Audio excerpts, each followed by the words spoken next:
அன்பான இனிய உறவுகளுக்கு மெடிக்கல் கேம்ப்னு சொல்லிட்டு நம்ம சிவா தலைவர் குழுக்குழு பிரதேசத்துக்கு போயிடுறாங்க. இங்கே பார்த்தீங்கன்னா சிந்துக்கு ஒரே சந்தோஷம் போகணும் அப்படின்னு சொல்லிட்டு சிந்து மேலே இன்னமும் டாக்டர் கோவமாக தான் இருக்காருன்னு இப்போ தாங்க தெரிஞ்சிச்சு.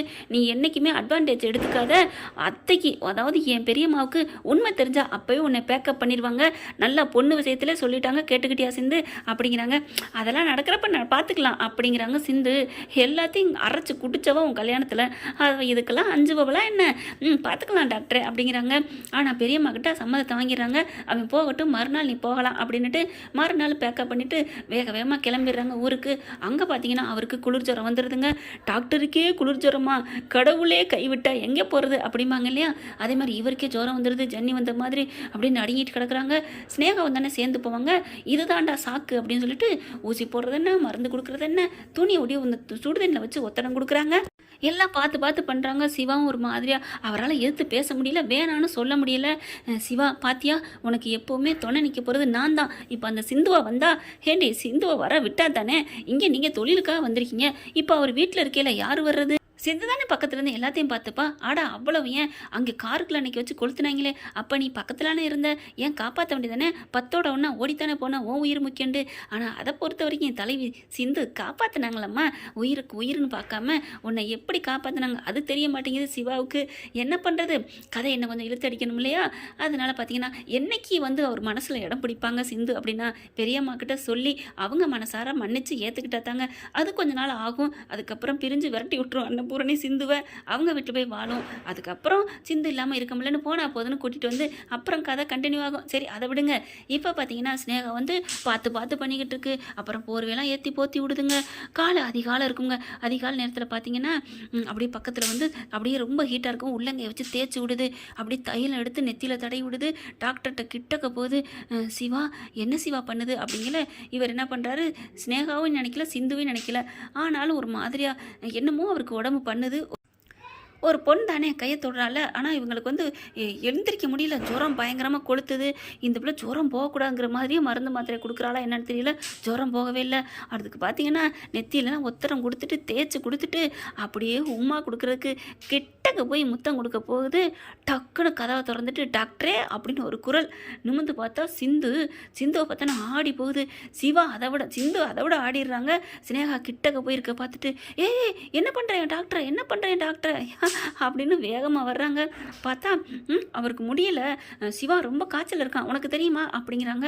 காய்ச்சல் இருந்தால் என்ன பண்ணுவ நீ, என்னத்தை கொண்டு போய் முகத்தை ஏன் அங்கே கொண்டே வச்சுட்டு இருந்த அப்படின்னு சொல்லிட்டு ஓவராக கேட்க, பொன்னி நாடகத்தில் சக்திக்கு கொண்டே முத்தம் கொடுக்க போனாங்களா பிரீத்தி, அந்த மாதிரி முத்தம் கொடுக்க போகிறாங்க.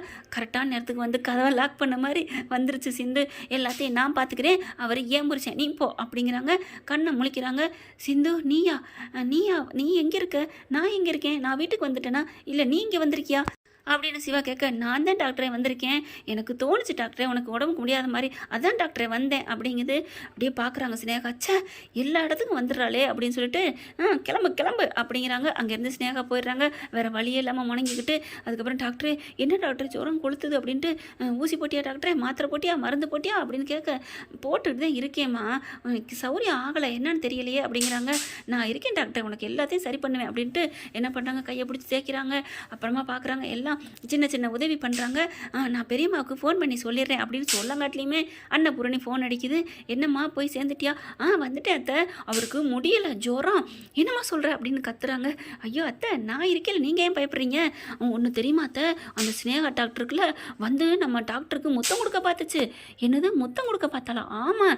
அப்புறம் என்னாச்சு, நான் வந்துட்டோம்ல, அந்த முருகன் இருக்கால விட்டு வர என்ன அப்படிங்கிறாங்க. எப்படியாம்மா பார்த்துக்கம்மா அப்படிங்கிறாங்க.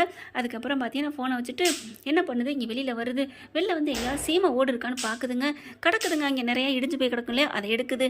வெங்காயம் சின்ன வெங்காயம் 2 3 எடுக்குது. எடுத்து அந்த சீமை ஓட்டில் அப்படியே உரசி அப்படியே சிவா நெத்தியில் போடுது.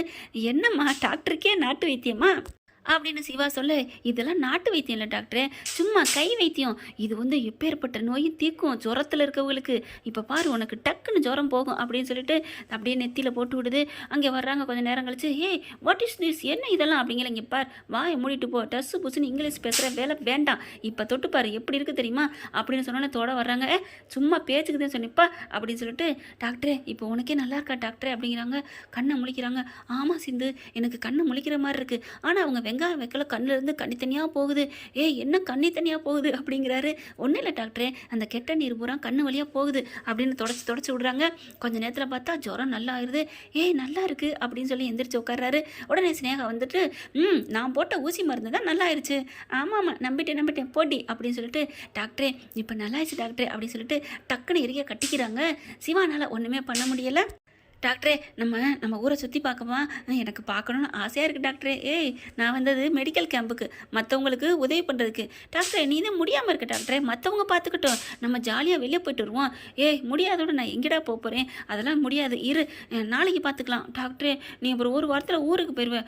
ஏய் ஒரே நாளில் சுற்றி பார்க்கலாம்ப்பா, நீ இரு அப்படின்னு சொல்லிட்டு கொஞ்சம் ரெஸ்ட் எடுக்கணும் அப்படிங்கிறாங்க.